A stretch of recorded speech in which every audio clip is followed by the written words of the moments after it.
जिज्ञासु मित्रों, बहुत बहुत अभिनंदन है आपका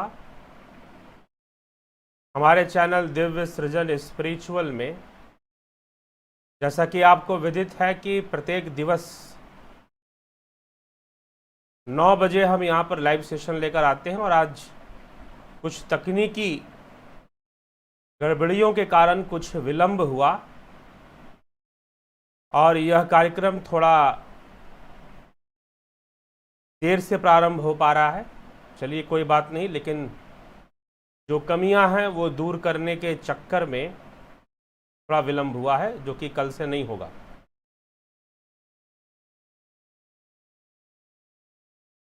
तो चलिए, अगर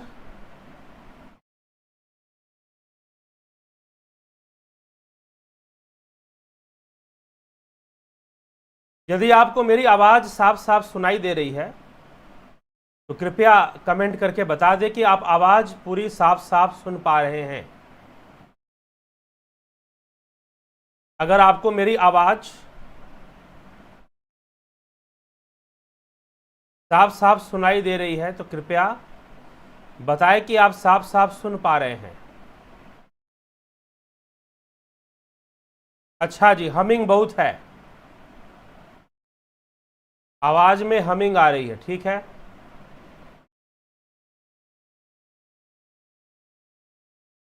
क्या आप आवाज़ सुन पा रहे हैं साफ साफ?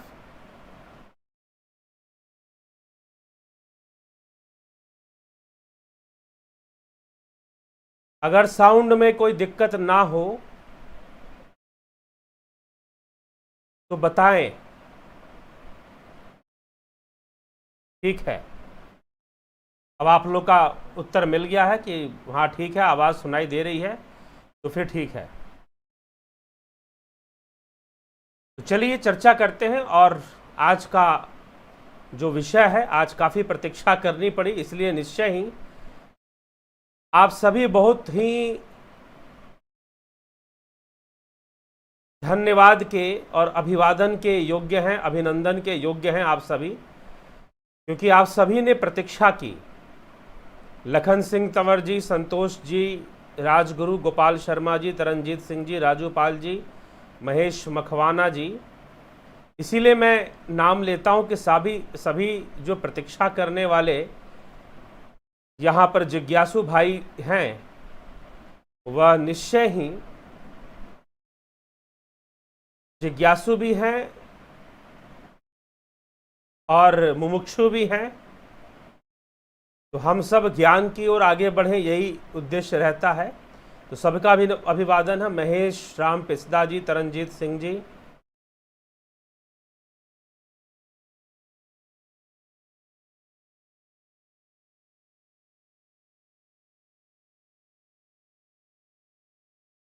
तो महेश, माला शर्मा जी, अनिल कुमार राय जी, अभिषेक कुमार जी, आप सभी का बहुत बहुत अभिनंदन है। गायत्री ओली जी, मिलन लोहानी जी, काफ़ी दिनों बाद आज दिखाई दिए। बलवंत सिंह गोहिल जी, योगेंद्र पंडित जी, ज्योति दच्चा जी, वर्षा सचदेव जी, रवि कुमार जी, शोभा उपाध्याय जी, दीपक पटेल जी, अतुल कोल्हे, मोस्ट वेलकम, ओम सत्य ओम, अजित भाई जी, दिनेश शर्मा जी, सबका बहुत बहुत अभिनंदन। और काफ़ी लोग जो प्रतीक्षा में रहे उनको थोड़ी प्रतीक्षा करनी पड़ी, और अब ये चलिए स्मूथली चलेगा, आगे बढ़ेगा यह लाइव सेशन।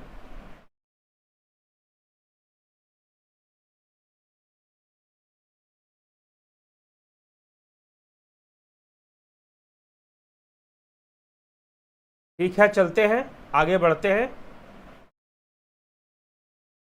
कोई समस्या बीच में आए तो कमेंट करके ज़रूर बता दें, आवाज़ से संबंधित या कोई और विषय से। तो आज का विषय है मित्रों, जैसा आपको पता है कि ब्रह्म, कठोपनिषद से वो ब्रह्म ना जन्मता है ना ही मरता है। यद्यपि और भी श्लोक हैं, लेकिन यह इस श्लोक तक हम चर्चा करेंगे कि ब्रह्म का ना ही जन्म होता है और ना ही ब्रह्म की मृत्यु होती है। किस प्रकार से कठोपनिषद में इसकी चर्चा मिलती है, हम एक एक श्लोक के माध्यम से समझेंगे। और कथा नचिकेता और यमराज की कथा जो चल रही है वह तो साथ में चल ही रही है,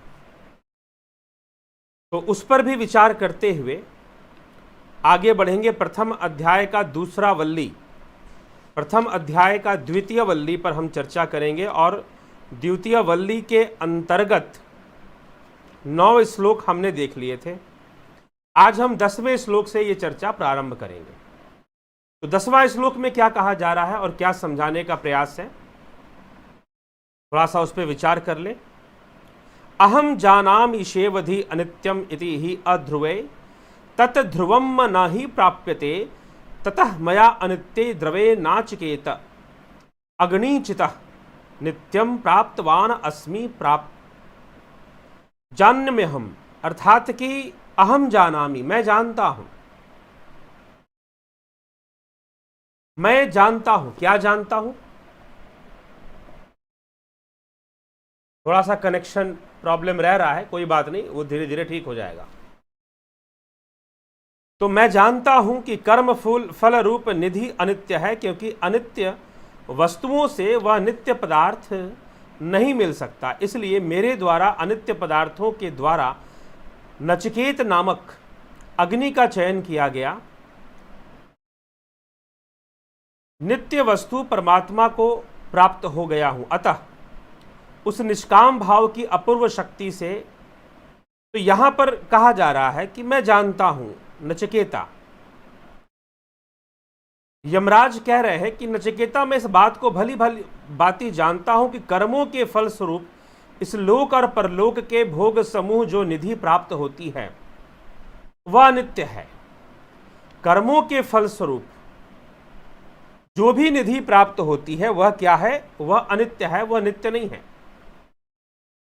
कर्मों के वशीभूत अनित्यता की प्राप्ति होती है, नित्यता की प्राप्ति नहीं होती है, यह सिद्ध है। इस रहस्य को जानकर मैंने नचिकेत अग्नि के चयन आदि के रूप में जो कुछ यज्ञ आदि कर्तव्य कर्म अनित्य वस्तुओं के द्वारा किए, सबके सब कामना और आसक्ति से रहित होकर केवल कर्तव्य बुद्धि से किए। इस निष्काम भाव की यह महिमा है कि अनित्य पदार्थों द्वारा कर्तव्य पालन रूप ईश्वर पूजा करके मैं नित्य सुख रूप परमात्मा को प्राप्त करता हूं। यह समझ लीजिए इस श्लोक का अर्थ। यहां पर अनित्य कर्म की बात, अर्थात नचिकेता ने पहले जो मांगा, नचिकेता ने क्या वरदान मांगा? एक वरदान उसने यह मांगा कि मेरे पिता मुझसे रुष्ट ना हो, मेरे पिता मुझसे प्रसन्न हो जाएं। दूसरा वरदान नचिकेता ने मांगा कि मुझे नचिकेत अग्नि, अर्थात वह अग्नि कौन है? वह अग्नि कौन है जिससे कि कहीं पर भी मनुष्य, जिससे वह अग्नि जिससे स्वर्ग की प्राप्ति संभव है। तो वह अग्नि के बारे में भी नचिकेता ने पूछा और नचिकेता को उसका उत्तर मिला। तो अब यह जो यज्ञ कर्म है, यह जो अग्नि कर्म है, यहां पर अग्नि का वरदान उसने प्राप्त किया। और अग्नि का जो वरदान प्राप्त किया, यह जो अग्नि है इसका पालन किस रूप में करना चाहिए? तो कर्तव्य कर्म के रूप में करना चाहिए। तो यहां पर यमराज कह रहे हैं कि मैंने कर्तव्य कर्म के रूप में इसका पालन किया है, कर्तव्य कर्म के रूप में मैंने इसका पालन किया है। और इसीलिए कर्तव्य की पालना करके निष्काम भावना से, कर्तव्य की पालना करके निष्काम भावना से मैं कर्म बंधन में नहीं बंधता हूं।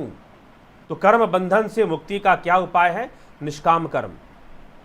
तो पहले तो इस यहां कठोपनिषद में जो पहले एक प्रश्न उठता है ना, देखिए प्रश्न क्या उठता है?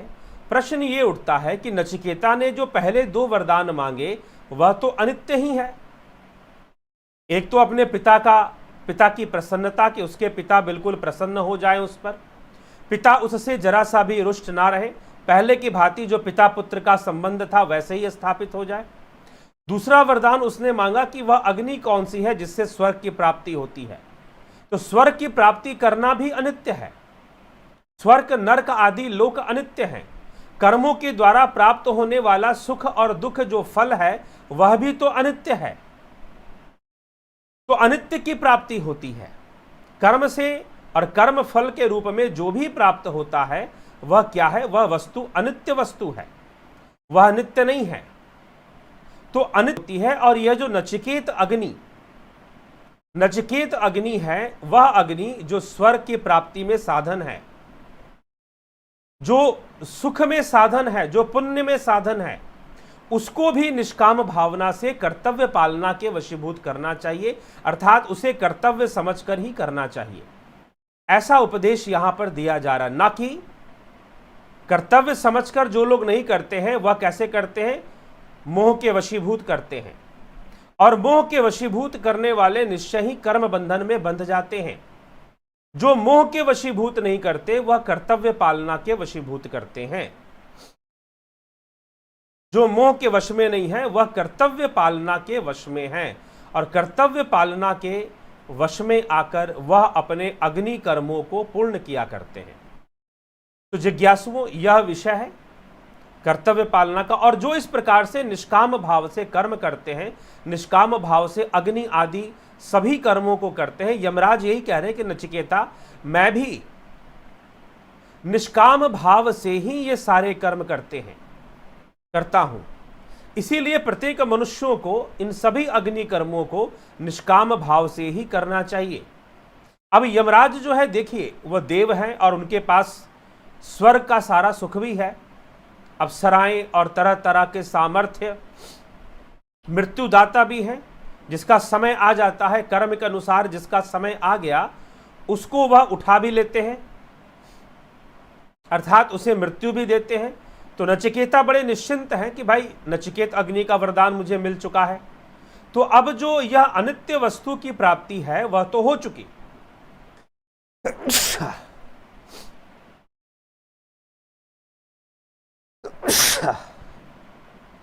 तो अनित्य वस्तु की जो प्राप्ति है वह तो हो चुकी, लेकिन जो नित्य है वह तो ना मिला। थोड़ा सा यहां मौसम खराब हुआ, हल्की सी बारिश भी हुई है, जैसा कि आपको विदित हो। उत्तर भारत में भी, बंगाल में भी, और कल दिल्ली में भी बारिश हुई थी। तो थोड़ा सा मौसम में ठंडक सी आ गई है। और यह ऐसा ही मौसम होता है कि बदलता है मौसम, और कुछ जगहों पर मच्छरों का प्रकोप भी बहुत अधिक हो जाता है, खासकर इस समय। थोड़े बहुत तो हो, जहां कम है वहां थोड़ा बहुत, जहां ज्यादा है वहां बहुत ज्यादा हो जाता है। तो चलिए आगे बढ़ते हैं। तो मित्रों, यह निष्काम कर्म की चर्चा इस श्लोक के अंदर यमराज कर रहे हैं नचिकेता से, कि सभी अग्नि कर्मों को निष्काम भाव से पूर्ण करना चाहिए। इससे हमें नित्य तत्व की प्राप्ति होने में सहायता होती है। आगे बढ़ते हैं। हे नचिकेता, जिसमें सब प्रकार से नचिकेतः कामस्य आप्तिम जगतः प्रतिष्ठाम कृतो अनंत्यम अभयस्य पारम स्तोम महत अरुगायन प्रतिष्ठाम अत्यस्राक्षी अतः धीरः। अर्थात इसका तात्पर्य, हे नचिकेता, जिसमें सब प्रकार के भोग मिल सकते हैं, जो जगत का आधार, यज्ञ का चिरस्थायी फल, निर्भयता की अवधि स्तुति करने योग्य एवं महत्वपूर्ण है, वेदों में जिसके गुण नाना प्रकार से गाए गए हैं, जो दीर्घ काल तक की स्थिति में संपन्न है, ऐसे स्वर्ग लोक को देकर भी तुमने धैर्यपूर्वक उसका त्याग कर दिया। तुम बहुत ही विवेकी हो और बुद्धिमान हो। तो नचिकेता के लिए कहा जा रहा है कि तुम बहुत ही विवेकी हो और बुद्धिमान हो, क्योंकि तुमने इस स्वर्ग आदि फलों को देखकर भी इनका त्याग कर दिया, इनमें कोई आसक्ति ना रखी। इस प्रकार नचिकेता के निष्काम भाव को देखकर यमराज ने निश्चय कर लिया कि यह परमात्मा के तत्व ज्ञान का यथार्थ अधिकारी है, आत्मज्ञान का अधिकारी है। अतः उसके अंतःकरण में परब्रह्म पुरुषोत्तम के तत्व की जिज्ञासा उत्पन्न करने के लिए यमराज अब 2 मंत्रों में परब्रह्म परमात्मा की महिमा का वर्णन करते हैं। क्या करते हैं? तम दुर्दशम गूढ़ मनुपृष्ठम गुहाहितम गह्वरिष्ठम पुराणम अध्यात्म योगाधिगमेन देवम मत्वा धीरो हर्ष शोकौ जहाति। जो योग माया के पर्दे में छिपा हुआ सर्वव्यापी सबके हृदय रूप गुहा में स्थित है, संसार रूप गहन वन में रहने वाला सनातन है, ऐसे उस कठिनता से देखे जाने वाले परमात्म देव को शुद्ध बुद्धि युक्त साधक अध्यात्म योग की प्राप्ति के द्वारा हर्ष और शोक को त्याग देता है। समझकर अध्यात्म योगाधिगमेन, बहुत सुंदर शब्द का प्रयोग हुआ है, अध्यात्म योगाधिगमेन।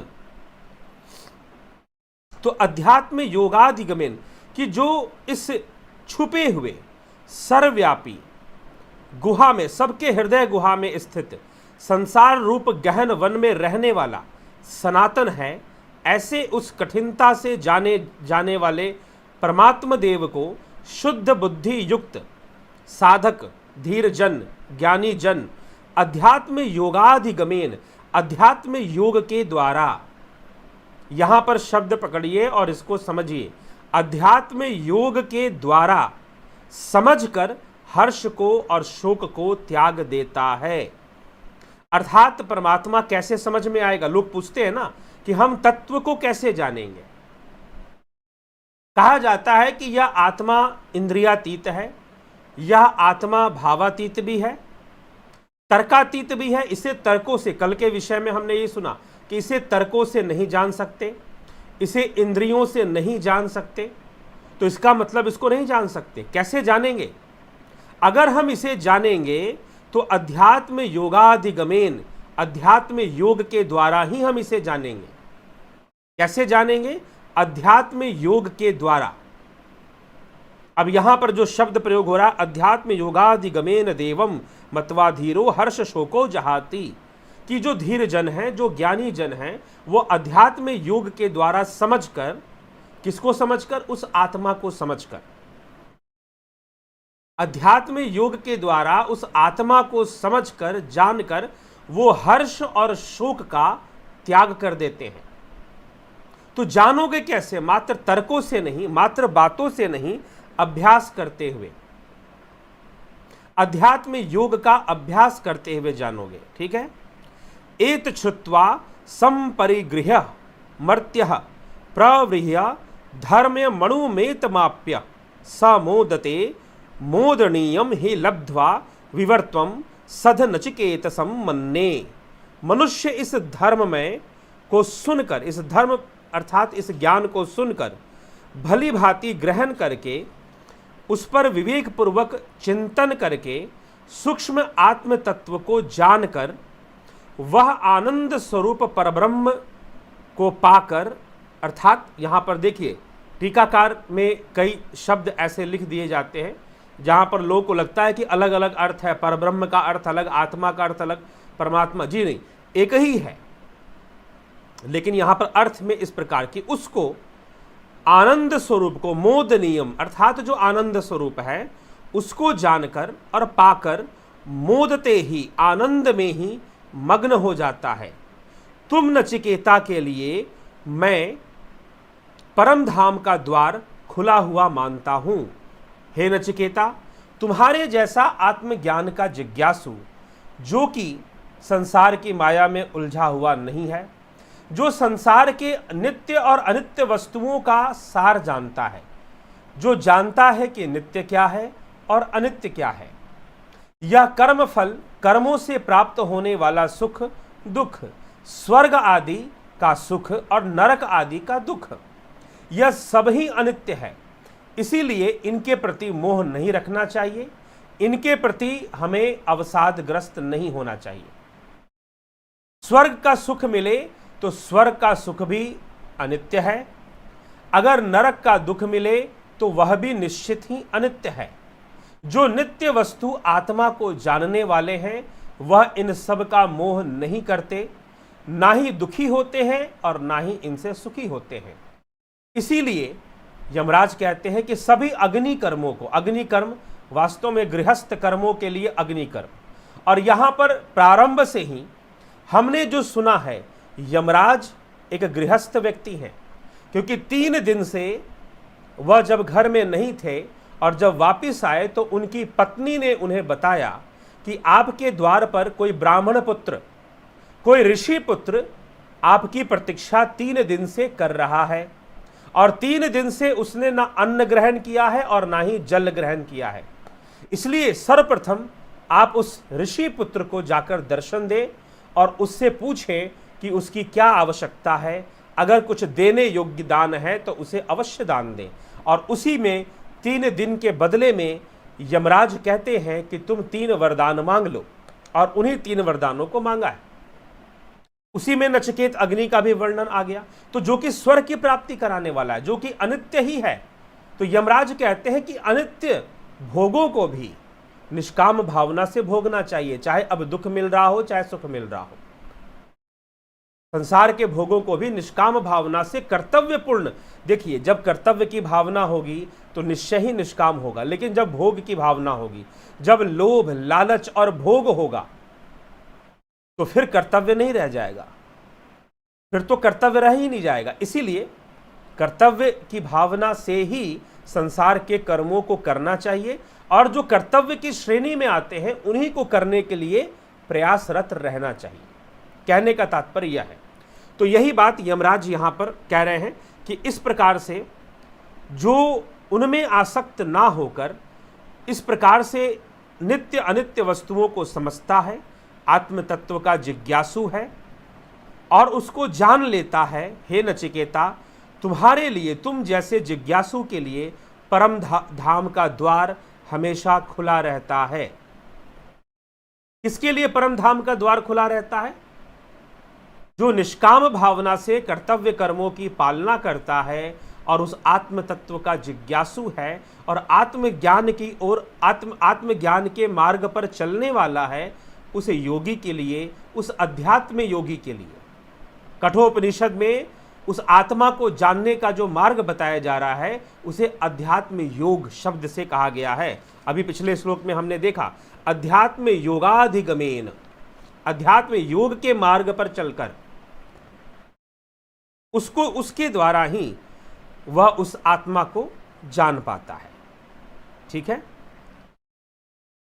ये चर्चा यहां पर मिल रही है। आगे बढ़े, क्या कहा जा रहा है? अन्यत्र धर्मादन्यत्रास्मात् कृताकृतात् अन्यत्र भूताश्च भव्याश्च यतत पश्यसि तद्वद।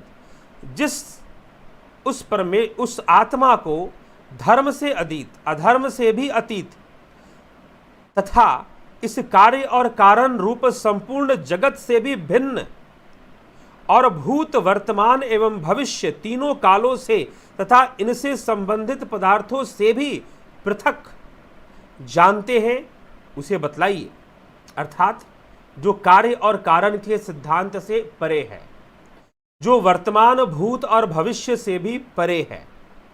हे यमराज, नचिकेता कहते हैं कि हे यमराज, हे भगवान, हे भगवान, आप यदि मुझ पर प्रसन्न हैं, आपने कहा कि मैं आत्म तत्व का जिज्ञासु हूं, मेरे लिए परम धाम का द्वार हमेशा खुला रहता है, तो कृपा करके अब आप मुझे बतलाइए कि वह परम तत्व जो भूत, भविष्य और वर्तमान से परे है, कार्य और कारण से भी परे है, कार्य कारण रूप संपूर्ण ये जो जगत है यह कार्य कारण रूप है। Cause and effect, cause and theory of cows and effect, तो कार्य कारण रूप है। तो यह जो जगत है यह कार्य कारण रूप है और यह जगत काल से भी बंधा हुआ है, भूत, वर्तमान और भविष्य से भी बंधा हुआ है। लेकिन वह जो आत्मा है वह धर्म और अधर्म से परे, पहला चीज क्या कहा गया? धर्म अधर्म से परे, कार्य कारण रूप से परे, अस्मात् कृताकृतात् अर्थात कार्य कारण रूप से परे, फिर भूत, भविष्य और वर्तमान से भी परे है, उसके बारे में मुझे बताइए, मैं जानना चाहता हूं। ये नचिकेता का प्रश्न है। तब 15वें श्लोक में, द्वितीय वल्ली कठोपनिषद प्रथम अध्याय 15वें श्लोक में यमराज कहते हैं संपूर्ण वेद सर्वे वेदा यत पदम आमनन्ति च सर्वाणि तपांसि वदन्ति इच्छन्तः ब्रह्मचर्यं तत्पदम ते संग्रहेण ब्रवीमि ओम इति एतत्। अर्थात संपूर्ण वेद जिस परम पद का बारंबार प्रतिपादन करते हैं और संपूर्ण तप जिस पद का लक्ष्य कराते हैं, अर्थात वे जिसके साधन हैं, जिसको चाहने वाले साधक गण ब्रह्मचर्य आदि का पालन करते हैं, वह पद मैं तुम्हें संक्षेप में बतलाता हूं।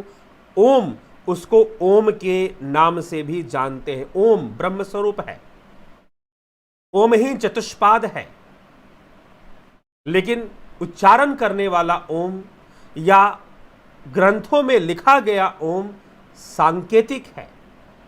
ठीक, वह सांकेतिक है। मांडुक्य उपनिषद में ओम की व्याख्या है जो कि आगे आएगी। तो वह बता रहे हैं, यमराज बताना शुरू कर रहे हैं कि मैं तुम्हें बता रहा हूं वह ओम ही है। फिर आगे कहते हैं एतत् अक्षरम एव ही ब्रह्म एतत् अक्षरम एव ही परम ही एतत् एव अक्षरम ज्ञात्वा यह यत इच्छति तस्य तत्। अर्थात यह अक्षर ही तो ब्रह्म है। कौन सा? ओम। यह अक्षर ही तो ब्रह्म है, यह अक्षर ही तो ब्रह्म है। इसीलिए दो बार रिपीट कर कर कहा गया एतत् अक्षरम एव ही ब्रह्म एतत् अक्षरम एव ही परम। यही परम है और यही ब्रह्म है। परम मतलब सबके परे, भूत भविष्य वर्तमान के परे, धर्म अधर्म के परे, कार्य कारण सिद्धांत के परे। यह अक्षर ही तो ब्रह्म है, ऐसे समझाया गया। वही परम है।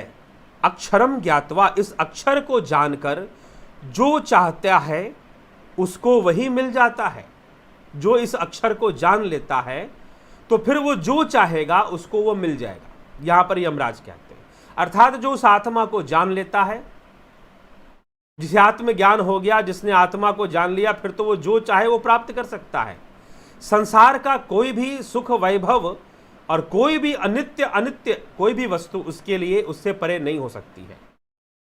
फिर आगे कहते हैं एतत् श्रेष्ठम आलंबनम परम आलंबनम एतत् आलंबनम ज्ञात्वा ब्रह्मलोके महीयते। अर्थात यही अत्युत्तम एतत् श्रेष्ठम आलंबनम एतत् परम आलंबनम एतत् आलंबनम ज्ञात्वा ब्रह्मलोके महीयते। अर्थात यही अति उत्तम आलंबन है, यही परम अत्यंत आश्रय है और इस आलंबन को भली भांति जानकर ब्रह्मलोक में महिमान्वित है। यही आलंबन है। अब आलंबन का तात्पर्य क्या है? यहां आलंबन शब्द के प्रयोग का अर्थ क्या है? आलंबन किसे कहते हैं? आलंबन मतलब कि जिसका आधार लेकर, जो साधन है जिसका आधार लेकर सब कुछ बना है, जिसका आधार लेकर कर्मफल का सिद्धांत चल रहा है, जिसका आधार लेकर प्रकृति की सारे क्रियाकलाप चल रहे हैं, वही आलंबन है, वही आधार है। एक आधार है बिजली, जिससे यह मोबाइल चल रहा है, जिससे यह वीडियो लाइव चल रहा है। एक आधार है बिजली, जिससे यह पंखा चल रहा है, यह लाइट जल रही है, तब ये वीडियो लाइव हो रहा है और आप बिजली के आधार लेकर देख पा रहे हैं। बिजली के आधार लेकर बहुत कुछ हो रहा है, लेकिन फिर भी बिजली उन सब से अलग है। बिजली की कोई आसक्ति नहीं है, बिजली की कोई आसक्ति नहीं है। तो यह हमें समझना है। तो बिजली का आधार लेकर यह सब चल रहा है।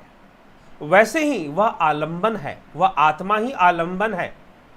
उस आत्मा के आधार से ही सब कुछ चलायमान है, उसी के आधार से सब कुछ चल रहा है, उसी के सकाश से सृष्टि, प्रकृति सृष्टि करती है और सृजन करती है और नष्ट भी करती है।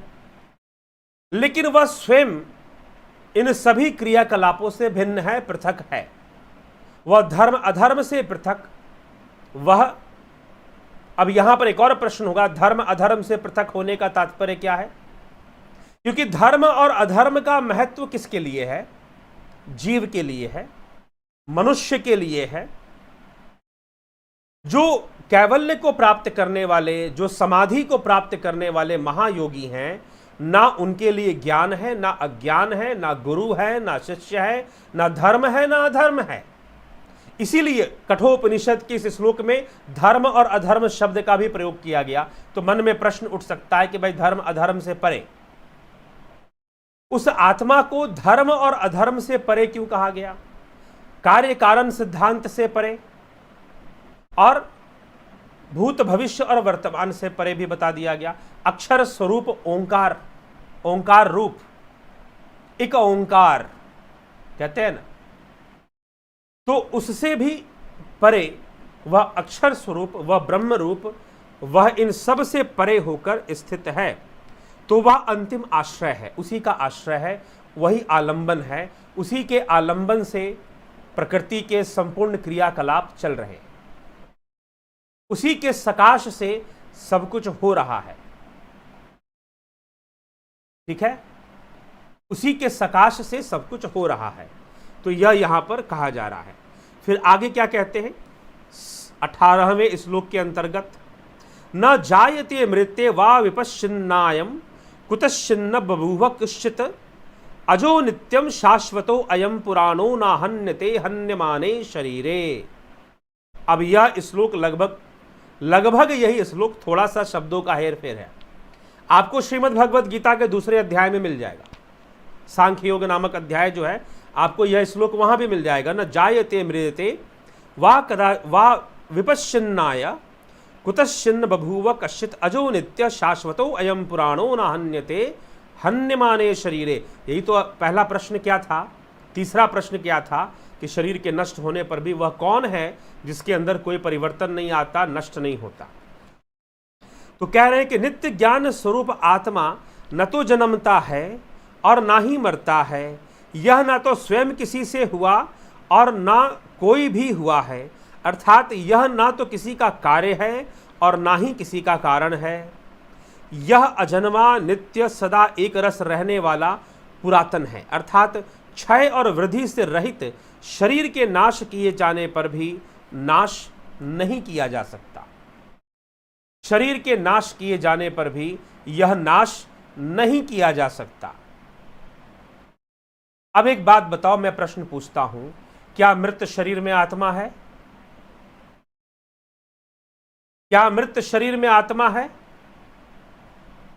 कमेंट करके बता दीजिए कि मृत शरीर में आत्मा है कि नहीं है। मृत शरीर में क्या आत्मा होती है? अगर मैं कह दूं, अभी पीछे जो वीडियो आई थी, पीछे लगभग 1-2 महीने पहले की बात है, क्या मृत शरीर में परमात्मा है, इस विषय पर एक वीडियो ही बनी हुई है। तो आप स्वयं ही विचार कीजिए, जो तत्व सर्वव्यापी है, जो तत्व सर्वव्यापी है, कुलदीप भारद्वाज जी, हां है, बिल्कुल है, जो तत्व सर्वव्यापी है और जो शरीर के नष्ट होने से नष्ट नहीं होता है। अब ये श्लोक आ गया ना, बहुत बड़ा प्रमाण के साथ आ गया। जो शरीर के नष्ट होने से, जिसमें कोई परिवर्तन नहीं आने वाला, और जन्म लेने से भी कोई परिवर्तन नहीं आने वाला, जन्म लेने से भी कोई परिवर्तन उसमें नहीं आने वाला, और शरीर के नष्ट होने से भी उसमें परिवर्तन नहीं आने वाला, वह तो नित्य है। तभी तो कहा गया ना, हन्यते हन्यमाने शरीरे, कि शरीर के नष्ट होने पर उस आत्मा में कोई परिवर्तन नहीं होता, और साथ ही वह काल के परे है तो सर्वव्यापी भी है। वह भावनाओं के परे, इंद्रियों के परे, कार्य कारण सिद्धांत के परे, तो निश्चय ही मृत शरीर में भी आत्मा है। इसीलिए वह निरात्मा नहीं है, परंतु निर्जीव है। निर्जीव है क्योंकि जीव और आत्मा में भेद है। जीव और आत्मा एक ही चीज नहीं है। मृत शरीर निर्जीव है, परंतु निरात्मा नहीं, क्योंकि संपूर्ण प्रकृति उस आत्मा का सकाश, उस आत्मा का आधार लेकर ही कार्यरत है।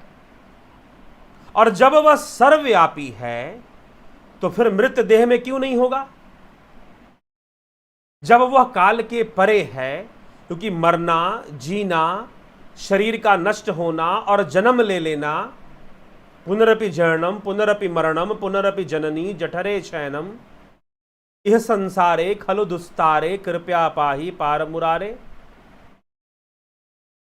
ठीक है, बार बार जन्म लेना, बार बार मृत्यु को प्राप्त होना, यह सब काल के वशीभूत होने वाली घटना है। यह सब कर्म सिद्धांत के वशीभूत होने वाली घटना है। इसीलिए कर्म सिद्धांत के वशीभूत कर्म और फल के रूप में जो भी प्राप्त होता है वह सब अनित्य है, नित्य नहीं है। लेकिन वह आत्मा तो नित्य है, वह आत्मा तो नित्य है। अब फिर प्रश्न करोगे अपवित्र वस्तु में परमात्मा है कि नहीं है भाई? अरे भैया, अपवित्र वस्तु, पवित्र वस्तु, बदबूदार वस्तु, खुशबूदार वस्तु, अगर कोई जहर खुशबूदार होगा तो क्या उसमें परमात्मा मान लोगे?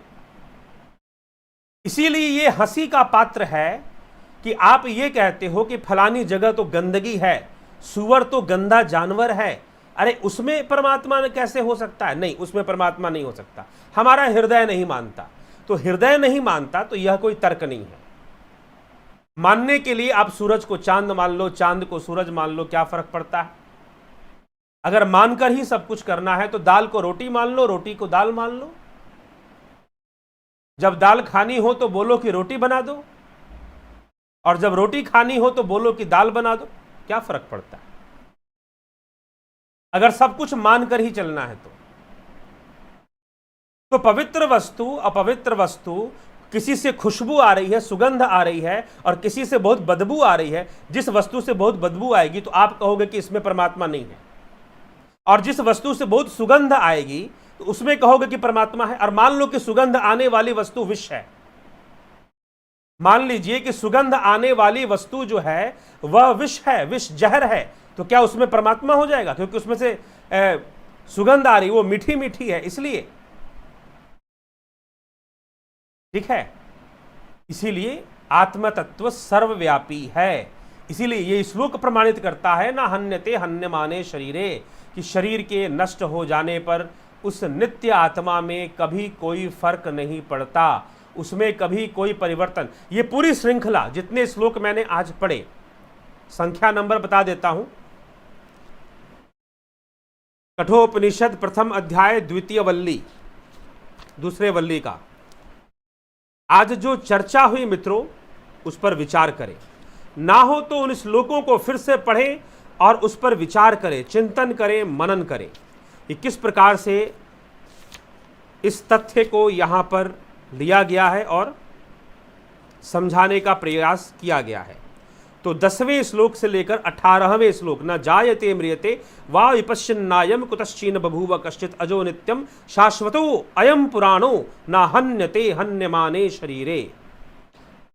ठीक है, खुद से भी विचार कर ले, पढ़ ले। तो वह सर्वव्यापी है, वह ओम सर्वव्यापी है, वह अक्षर ब्रह्म सर्वव्यापी है।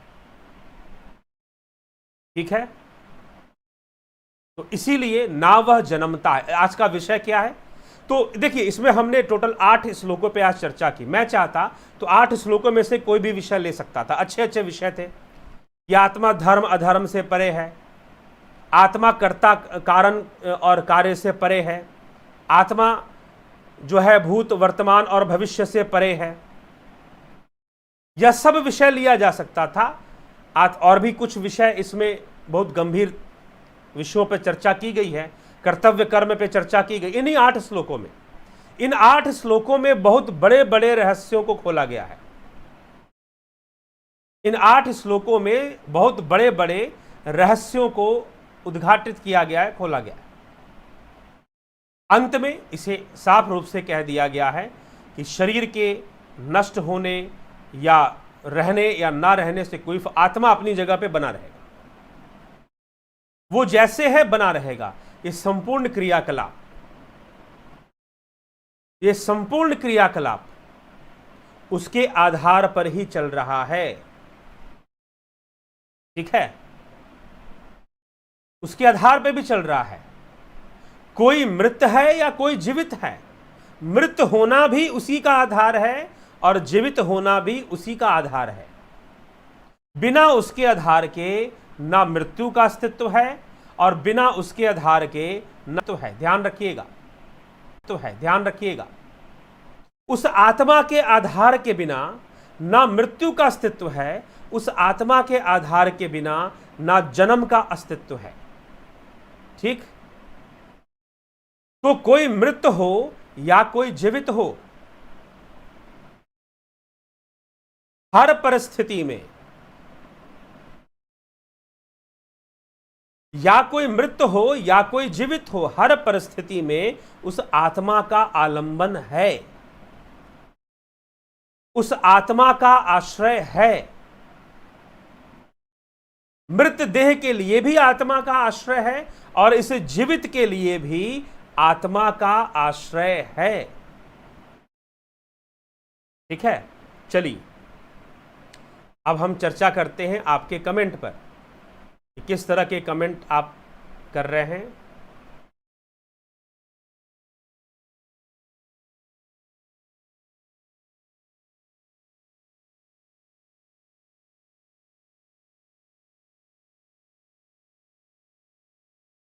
बड़े भाई, हमने सुना है कि कल्कि अवतार संत के रूप में अवतार लेगा, और आप कहते हैं कि सभी संस्था कुएं के मेंढक बनाते हैं, तो हम कैसे जाने कि उस कल्कि को समझने का प्रयास करें। सुनिए, अब कल्कि को समझने का प्रयास आप कैसे करेंगे। आप जो कल्कि अवतार वाली जो मेरी वीडियो है, लास्ट तक सुन लीजिए, लास्ट तक, अंत तक सुन लीजिए, आपको स्पष्ट हो जाएगा। कल्कि अवतार जन्म ले भी ले, आपके साथ रह भी ले, आपका भाई बन के जन्म ले आपके घर में, फिर भी आपको अपने कर्मों का फल भोगना है, उससे आप बच नहीं पाओगे। ये उस वीडियो में यही बात प्रमाणित की गई है। तो कल्कि अवतार जन्म ले चाहे न ले, आपका कर्म प्रधान है और आपका योग प्रधान है कि आप योगी हैं कि नहीं, भक्त हैं कि नहीं। भगवान कृष्ण द्वापर में हुए, लेकिन मीराबाई के लिए तो कलयुग में भी आ गए, मीराबाई के लिए कलयुग में भी प्रकट हो गए। तो इसीलिए आप इस विषय को अच्छे से समझिए। जब इस विषय को नहीं समझेंगे, कर्म प्रधानता, कर्म, इसीलिए मैं कल्कि अवतार पे जब भी प्रश्न करते हैं, मुझे लगता है कि वो वीडियो अपने आप में पर्याप्त है। पूरा अंत तक सुन जाइए, अंत तक सुन जाइए। केवट राम से मिलने नहीं गए थे, सबरी को नहीं जाना पड़ा था, राम को चलकर आना पड़ा था, क्योंकि केवट का कर्म ऐसा था, सबरी की भक्ति ऐसी थी, केवट की भक्ति ऐसी थी, चलकर आना पड़ा था। कृष्ण को मिथिला जाना पड़ा था एक राजा जनक से मिलने, और वहां रहने वाले एक साधक ब्राह्मण से मिलने के लिए जाना पड़ा था उन्हें, क्योंकि उनका कर्म वैसा था। ठीक है, जाना पड़ेगा। अगर आपके कर्म में शक्ति है, अगर आपके भक्ति योग में शक्ति, संत रूप में जन्म लेंगे, ये किस रूप में कहां लिखा हुआ है यही आप जाने। मैं तो ये कहता हूं ना कि आप अपने आत्म, कृष्ण अगर आए, और कृष्ण ने अर्जुन को किस मार्ग पे लगाया बता दीजिए। आत्मज्ञान के मार्ग पर कृष्ण ने अर्जुन को लगा दिया। अगर आप उस आत्मज्ञान के मार्ग पर हैं, अगर आप योग के मार्ग पर हैं, तो निश्चित रूप से आप उसी मार्ग पर चल रहे हैं जिससे कि आप उसकी कृपा को प्राप्त कर सकें। तो फिर कल्कि कब आएंगे नहीं आएंगे यह कोई महत्व ही नहीं रखता। ठीक है, आपके लिए तो महत्व ही नहीं रखता, क्योंकि यह प्रकृति स्वयं ही सब कुछ कर देने वाली है। इस बात के लिए हम क्यों भटके कि भाई कल्कि कब आएंगे, ठीक है, तो कर्म कीजिए। मुझे लगता है कि अभी मैं उस विषय को दोबारा उठाऊंगा तो लंबा चौड़ा और एक घंटा और बीत जाएगा, 45 मिनट वीडियो को हो चुके हैं वैसे भी। तो इसीलिए उस वीडियो को पूरा सुने, अंत तक सुने, उसमें अच्छे से इसी विषय को बताया गया है। हमारा शरीर तो जो रोग हो जाते हैं, जैसे कि हार्ट अटैक हो गया, ब्रेन के रोग हो गए, या भी जो हमें हॉस्पिटल जाके एडमिट होना पड़ता है, ये सब रोग सूक्ष्म शरीर के होते हैं या स्थूल शरीर के? कृपया बताएं। होते तो स्थूल शरीर के हैं, लेकिन जो उनका भोग कर रहा है वो सूक्ष्म शरीर है। सूक्ष्म शरीर ही उनका भोग कर रहा है।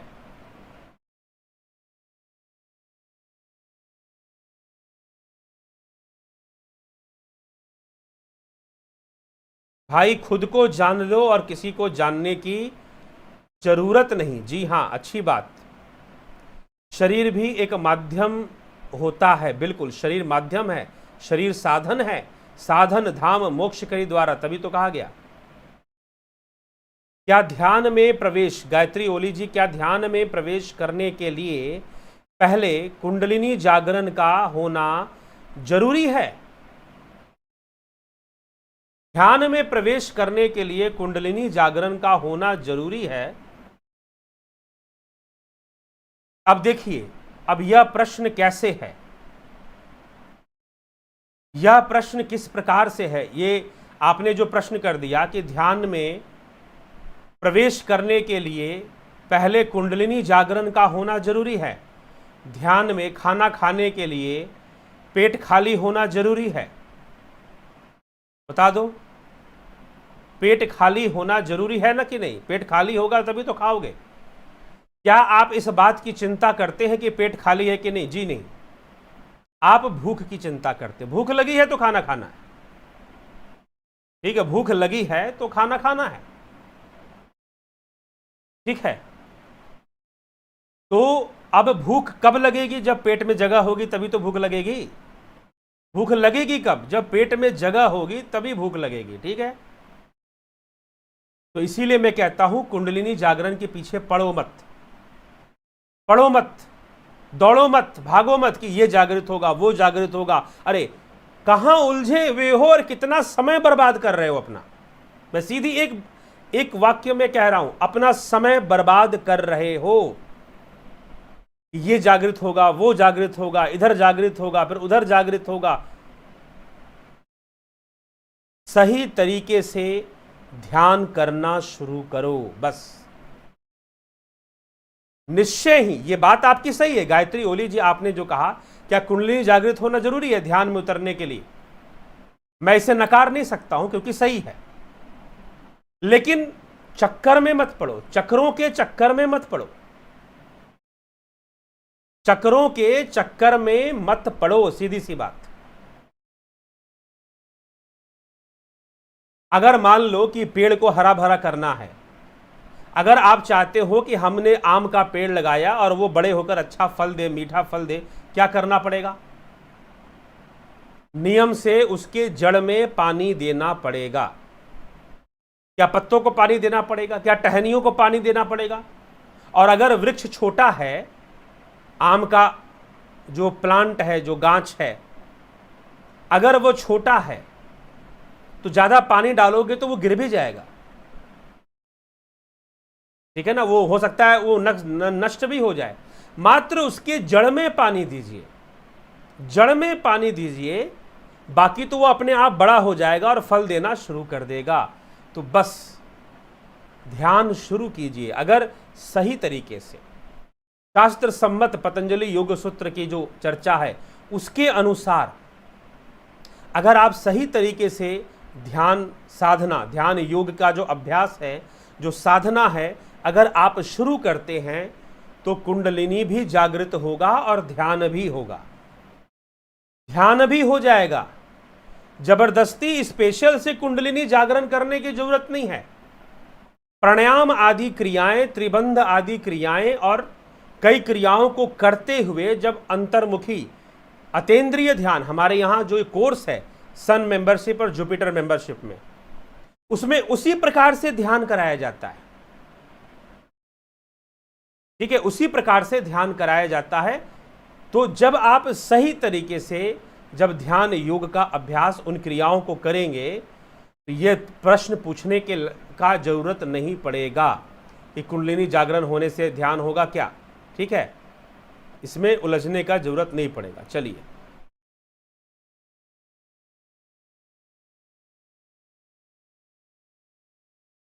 आपने पतंजलि योग सूत्र में कहा है कि समष्टि चित्त में अहम भाव आने से ही व्यष्टि चित्त निर्मित होता है। फिर व्यष्टि चित्त को विलीन करना है या अहम को विलीन करना है? जी हाँ, चित्त को ही विलीन करना है। ठीक है, तब पूर्ण कैवल्य है। अहम को विलीन, पहले अहम विलीन होगा तो व्यष्टि चित्त खत्म होगा। ठीक है, फिर समष्टि चित्त की जो अवस्था आएगी उसी में चित्त का विलीन भी होगा। वो समष्टि चित्त के साथ चित्त का लय हो जाएगा। समष्टि चित्त में संपूर्ण सिद्धियों की प्राप्ति हो जाती है और समाधि की प्राप्ति होती है, लेकिन जो निर्बीज समाधि है उसमें समस्त चित्त का लय माना गया है। ठीक,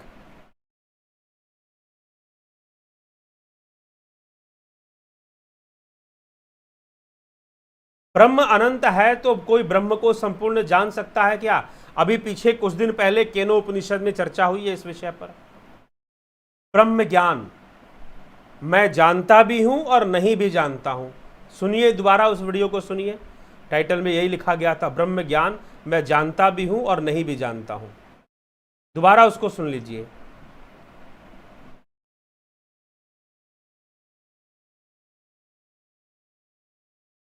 आत्मा अजन्मा, नित्य, शाश्वत और पुरातन है और नाशवंत। ऐसे शरीर में रहते हुए भी आत्मा का नाश नहीं होता। जी हां,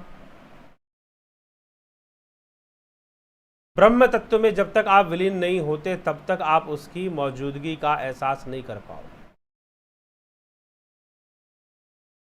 कृष्ण, राम, बुद्ध आदि एक्सेट्रा क्या सिद्ध पुरुष हैं?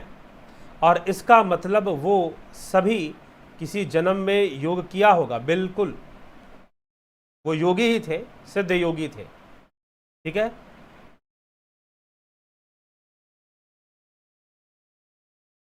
निमेन सेठ गुरुजी, परमात्मा कौन है? वे कहाँ हैं? हृदय गुहा में है, वहीं से जाना जाएगा, है तो सर्वव्यापी।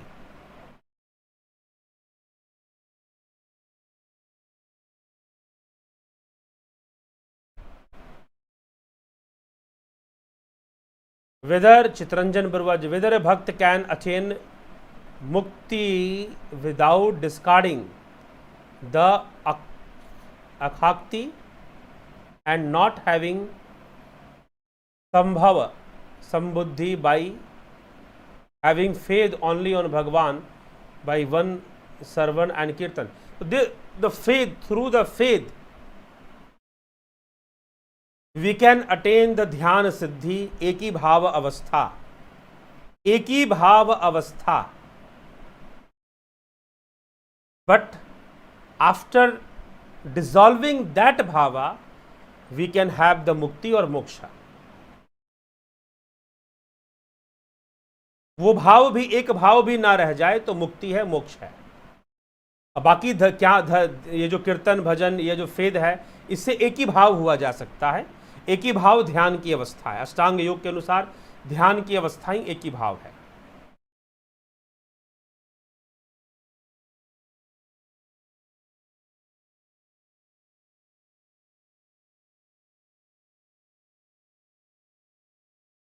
सर, मैंने सुना है शिव शंभू का कोई जन्म नहीं हुआ है, फिर वो कैसे सिद्ध पुरुष हुए?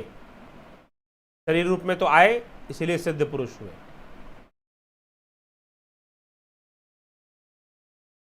सुना है कि गुरु तत्व ब्रह्म विष्णु महेश से ऊपर है और गुरु हमको कर्मों के प्रारूप को बदल सकते हैं क्या? ये सत्य है कि जी नहीं, कर्मों के प्रारूप को कोई नहीं बदल सकता बिना किसी आधार के।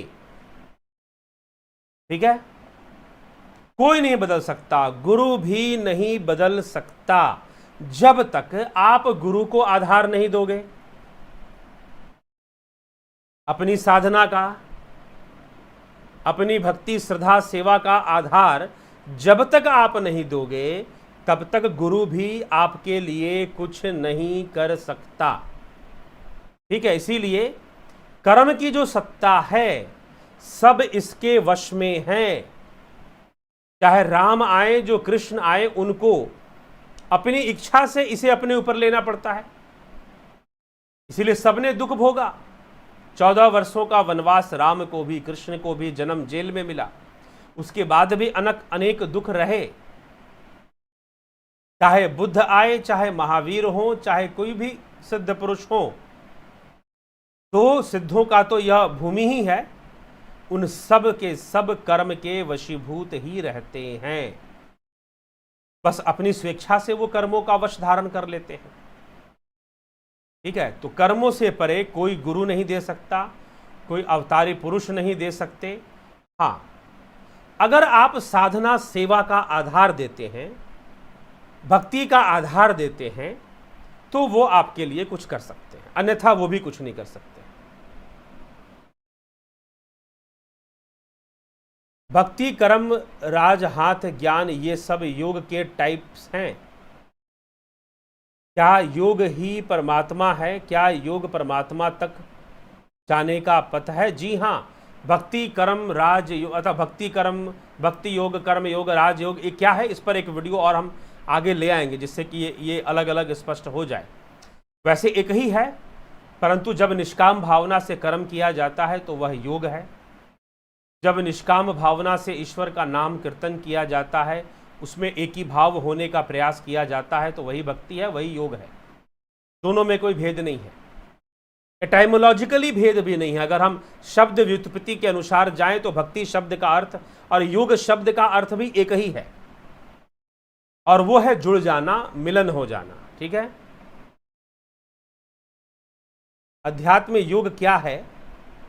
आत्मा को जानने के लिए जो योग है वही अध्यात्म योग है।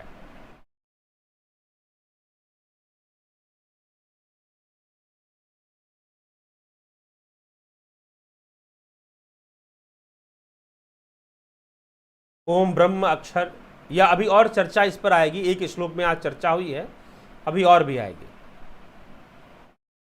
ठीक, गुरु जी, क्या प्रणव नाद, अनाहत नाद, ब्रह्म की अभिव्यक्ति, यही सत्य ओम कहलाता है? जी, यह भी ओमकार का ही शुद्ध रूप है। वैसे ओमकार को तो सर्वव्यापी ब्रह्म ही माना गया है, तो इसीलिए मात्र उसको उतना ही नहीं, जो वेदों में ओम लिखता है, जो हम ओम का उच्चारण करते हैं, क्या तीनों गुणों से परे है? नहीं जी, जो उच्चारण, तो बोल दिया मैंने, जो उच्चारण करते हैं, जो लिखते हैं, वो सांकेतिक है।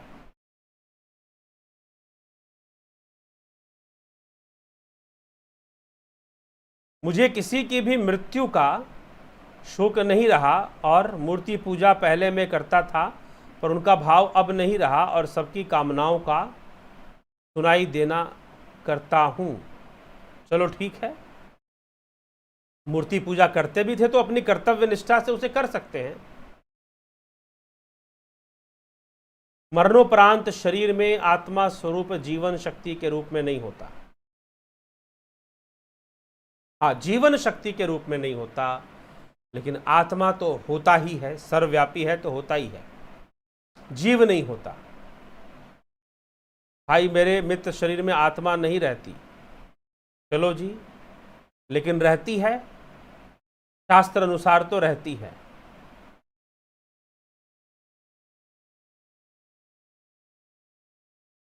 जन्म नहीं लेना हो तो क्या जन्म का चुनाव हम खुद ही करते हैं? जी बिल्कुल, जन्म का चुनाव हम खुद ही करते हैं। अपने कर्म संस्कार और अपनी कामनाओं के वशीभूत ही तो हम बार बार जन्म लेते हैं, इसलिए जन्म का चुनाव भी हम खुद ही करते हैं।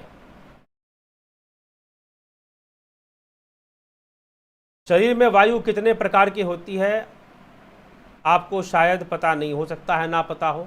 49 प्रकार की वायुएं होती हैं। मुख्य रूप से 5 प्रकार की वायु हुआ करती है। ठीक है, प्राण वायु, अपान वायु, व्यान वायु, उदान वायु, ठीक है, समान वायु। तो यह पंच वायु सिद्धांत प्राण का, जो पंच प्राण सिद्धांत भी कहलाता है। तो इस प्रकार से वायु तत्वों की चर्चा पहले कुछ वीडियोस में की गई होगी। हाँ, कुछ और वायुओं के बारे में आप जानते होंगे तो जरूर बता दें। ठीक, हो सकता है कि आप कुछ और विशेष वायु के बारे में जानते हो तो अच्छा रहेगा। खैर, इससे कोई आत्मा के होने और ना होने का वायु से कोई फर्क नहीं पड़ता, ठीक है, क्योंकि वायु तो तत्व है और इन पंचभूतों के परे है आत्मा।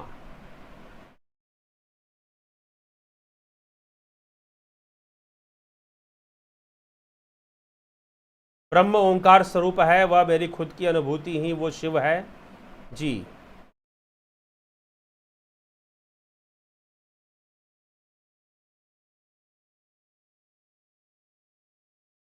देवी तुम ही सब कर्मों का विधान करने वाली हो, तो तुम, अब देवी यहाँ पर क्या है, प्रकृति रूपा है। और प्रकृति जो है नित्य है, अनादि है, वही ब्रह्म रूपा है, ठीक है। तो वहां पर देवी को आत्मा के लिए ही कहा जा रहा है, ठीक है। हाँ, धृ धातु से धर्म बना है। धर्म क्या होता है? धृ धातु से धारण करने से धर्म सिद्ध होता है।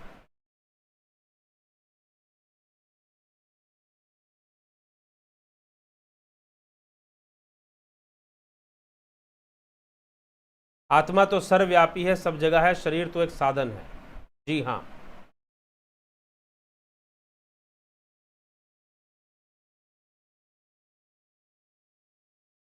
अग्नि कर्म को कैसे इंक्रीज कर सकते? इसे इंक्रीज क्या करना है? हम संसार में अग्नि कर्म के आधार पर ही रहते हैं।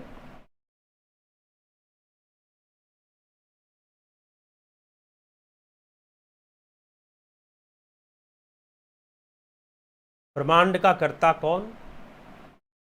सुख दुख का कर्ता, द्वैत का कर्ता तो प्रकृति ही है, लेकिन उन सब उस ब्रह्म के साकाश से ही चलता है। 84 के चक्कर में जीवात्मा को मुक्ति, अमरता, पूर्ण अवतार के अलावा आदि शक्ति भी नहीं दे सकती, ये भी सुना है। चलो जी,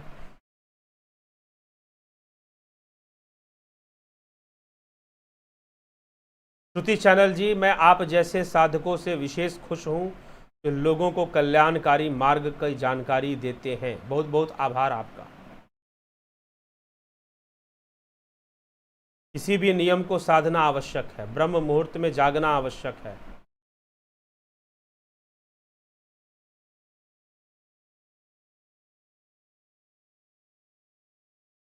योग और साधना करने वाले को कभी किसी युग में भक्त का टाइटल मिला है? जी मिला है ना, क्यों नहीं मिला है। योग और भक्ति को भगवान कृष्ण कह ही रहे हैं कि एक है।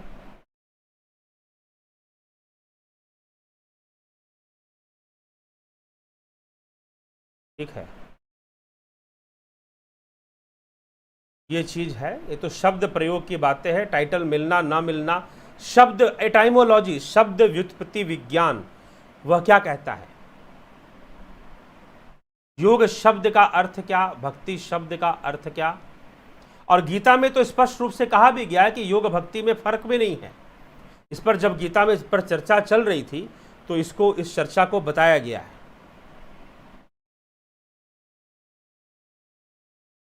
चलिए मित्रों, इसी के साथ आपके कमेंट्स पर भी व्याख्या हो गई। समय भी काफ़ी हो चुका है, 1 घंटा तो हो ही चुका है। कुछ मित्र यह भी आग्रह करते हैं कि वीडियो छोटा बनाएं, बहुत लंबा हो जाता है तो पूरा देखा नहीं जाता है। तो ठीक है, जितना संभव हो उतना ही देख लीजिए, 2 भाग में देख लीजिए, 3 भाग में देख लीजिए, लेकिन देखिए। तो चलिए, इसी के साथ विचारों को यहाँ विराम देते हैं, इस सभा को भी विराम देते हैं, लेकिन फिर भी प्रयास रहेगा कि थोड़ा सा छोटा किया जाए। ठीक है, 1 घंटा ना, कम से कम 45-40 मिनट में ही ख़त्म हो तो बेहतर रहेगा। ये कोशिश रहेगी, कल से ऐसा थोड़ा प्रयास जरूर करेंगे। ठीक है, चलिए इसी के साथ विश्राम देते हैं। बहुत बहुत आभार आप सभी का।